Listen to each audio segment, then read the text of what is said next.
Bonjour à tous! Nous sommes heureux de vous retrouver pour une nouvelle vidéo Burda Style dans laquelle nous allons vous présenter le modèle 1C en couverture de notre magazine Burda Easy numéro 6, novembre-décembre 2021. Nous allons voir ensemble comment réaliser cette jolie cape cousue dans un lainage couleur pétrole, d'une très belle qualité et issue, comme toujours, de notre partenaire Cepaoli, le spécialiste des tissus biologiques certifié GOTS. Longtemps remisée dans les cartons, la cape est de retour et plus en vogue que jamais. À mi-chemin entre le poncho et le manteau, c'est la pièce qu'il faut posséder dans son dressing d'entre-saison. Ni trop chaude, ni trop légère, elle vous séduira par son petit col, son faux boutonnage double et ses fentes de manches qui sont le propre de la cape.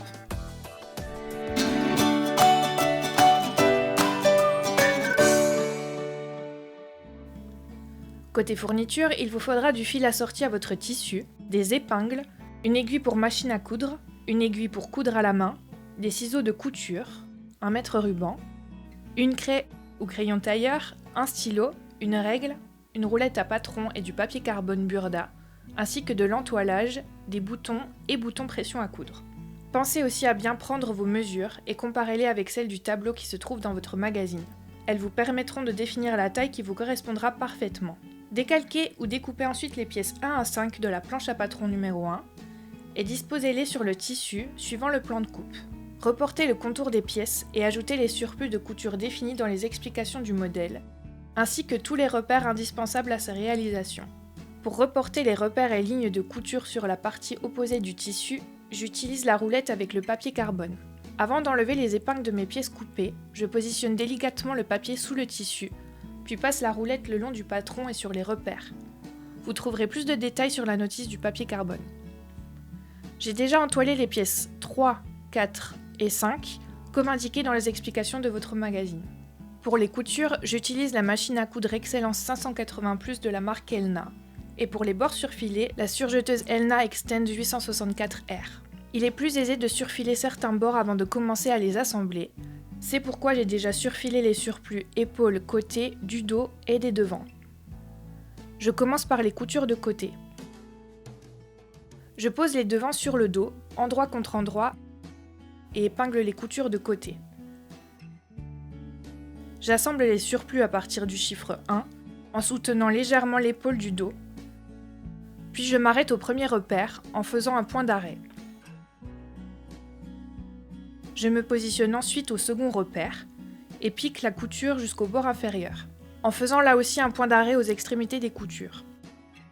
J'écarte les coutures au fer et surpique le pourtour de l'ouverture des manches à 1 cm du bord. Seconde étape, je passe au col. Je pose les pièces du col endroit contre endroit, épingle les bords extérieurs et les assemble. Je recoupe les surplus et dégarnis les angles en billets. Je retourne le col et le repasse.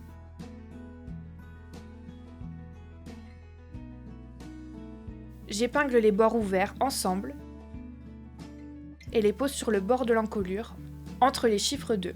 Je veille à ce que le col entoilé soit sur le dessus et que les repères du col coïncident avec les coutures d'épaule, en l'occurrence les coutures de côté.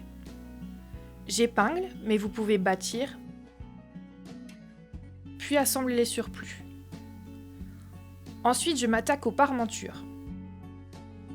Je pose la parmenture du dos sur les parmentures avant et les épingle au niveau des coutures d'épaule. Je les assemble à partir du chiffre 2, ouvre les coutures au fer et surjette les bords extérieurs. Je pose ensuite la parmenture sur la cape, endroit contre endroit, et épingle ensemble les bords avant, ainsi que l'encolure avec le col, en faisant correspondre les coutures d'épaule.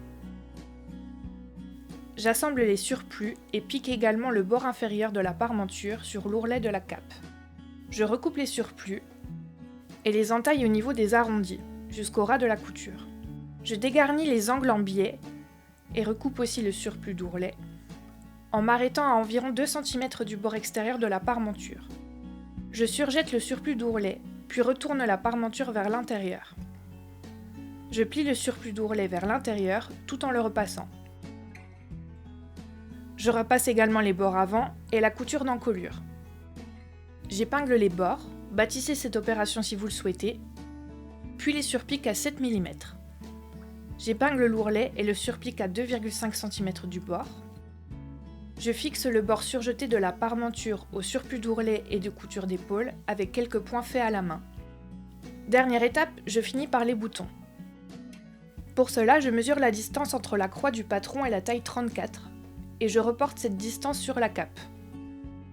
À partir de là, je reporte les autres croix en piquant une épingle au centre de chacune d'elles, sachant que la croix du bas est valable pour toutes les tailles. Je couds ensuite les parties supérieures des boutons pression sur la parmenture droite et les parties inférieures sur le bord gauche. Puis je couds les boutons décoratifs sur le devant droit, comme indiqué sur le patron. Ça y est, notre cape est terminée. Alors prenez les devants avant la chute du mercure et commencez la saison avec style. Vous serez étonné de constater avec quelle facilité et rapidité vous pouvez créer une belle pièce, unique et cousue par vos soins de surcroît. Et comme elle est déclinée en plusieurs longueurs, chacune y trouvera celle qui lui convient. N'oubliez pas de nous faire part de vos créations et d'échanger avec les couturières sur nos réseaux sociaux. Pour ma part, on se retrouve très bientôt pour un prochain modèle. Burda Style vous remercie et recommande ses partenaires Elna et Sepaoli. Merci de nous avoir suivis et à très vite pour de nouveaux tutoriels Burda Style.